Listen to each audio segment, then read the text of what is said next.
In this episode, I make a fresh guacamole, I stare at something, and I show you how to make this mega stuffed chicken burrito.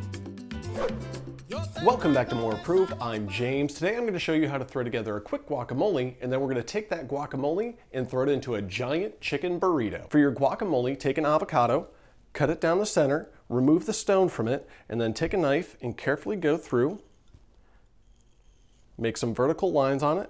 Make sure you're touching the skin all the way across. Be careful if you're using a sharp knife because you don't want to cut yourself.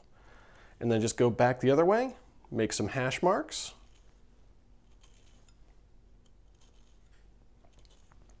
And from there you can just use a spoon, then scrape out the flesh and put that into a mixing bowl. Then add in a half of a Roma tomato, finely diced, about a tablespoon of finely minced red onion, and a tablespoon of finely minced fresh cilantro. Add in a teaspoon of finely diced fresh chives, some fresh ground pepper, and you'll want to take and squeeze the juice out of 1 to 2 limes. Now this is all done by your own personal palate. If you wanted to, you could take and finely mince up a jalapeno or a Serrano or even a habanero, depending on your heat levels, and add that in here. After you put in half the lime, go ahead, start mixing it around. I like my guacamole to be a little bit chunky and have pieces of avocado in there. Give it a quick taste test, then adjust it with a little bit more lime juice or salt and fresh cracked pepper. So we'll go ahead and put this on a plate and move on to our burrito. For this burrito, I'm using a 12-inch flour tortilla. I'm going to take and put 1 to 2 generous helpings of refried beans right into the center. Spread those around. And you want to make sure that you're centered in the tortilla, otherwise you're going to have difficulties wrapping it. Then I like to take and put a layer of rice down. So I'm just going to use about 4 ounces of rice here. Set that into place. At this point, I like to put on sour cream. I put my sour cream in a sandwich bag, and I'm going to cut off the corner, and then I can just pipe it right on inside. So we're going to go ahead and put a nice generous helping right down the center of that. And I do like hot sauce, so I have some Frank's Red Hot Sauce. I'm going to go ahead and drizzle that back and forth across the rice. I do not like dry burritos, and I also like a little bit of kick and flavor. Then I'm going to take a little bit of salsa. I know, crazy, crazy.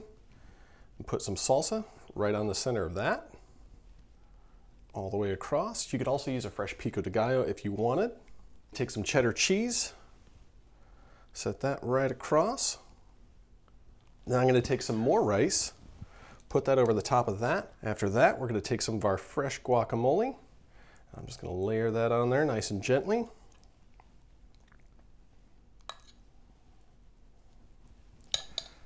And call me crazy, but I want another dose of hot sauce. Final little dab of sour cream on this side. Last but not least, we're going to add in some chicken. And you can put as much chicken in there as you possibly want. You can even cut down some of the rice and really load it up with chicken and cheese and salsa, the whole shebang. But this is how I like my burritos. So we're going to go ahead and start by folding the edges up and in. And using your thumbs, you just want to flop this edge of the shell over. Push it down into place, make sure these guys are folded up and in, and then take and continue rolling it until it reaches that point. Now this is a pretty nice sealed burrito. As you can see, there's nothing leaking out. Now you can enjoy the burrito just as it is, or we could seal off the other side and then brown up the top. I think we'll do that. You'll know when you're ready to put the burrito into the pan if you take a drop of water, put it in the center, and if it sizzles off at about 3 to 5 seconds, you're good to go. So we'll go ahead and gently set this on in here. Push it down firmly, and this isn't going to take too much time. You're going to want to lift up the sides every so often, take a look. So after about 15 to 20 seconds, go ahead and lift it up and make sure it's not burning. I'm pleasantly happy with that. Be careful, the burrito is going to be hot. You may want to use some tongs. We'll go ahead and flip that over, and now we can turn the heat off. And as you can see, it browned it up and then sealed this off nicely. All right, our burrito looks excellent. I'm going to go ahead and set this aside. Now we're going to cut it in half and enjoy. To start, you're going to want to take and cut first where you had toasted on the top. Then you could set your knife across, and with a nice motion, push down and cut through. How's that for the fillings of a burrito? Now all you have to do is take, set it on a plate, and you're good to go. And thanks for watching More Approved. I'll leave the ingredient list down below in the description box. I'm James. Till next time, see you then.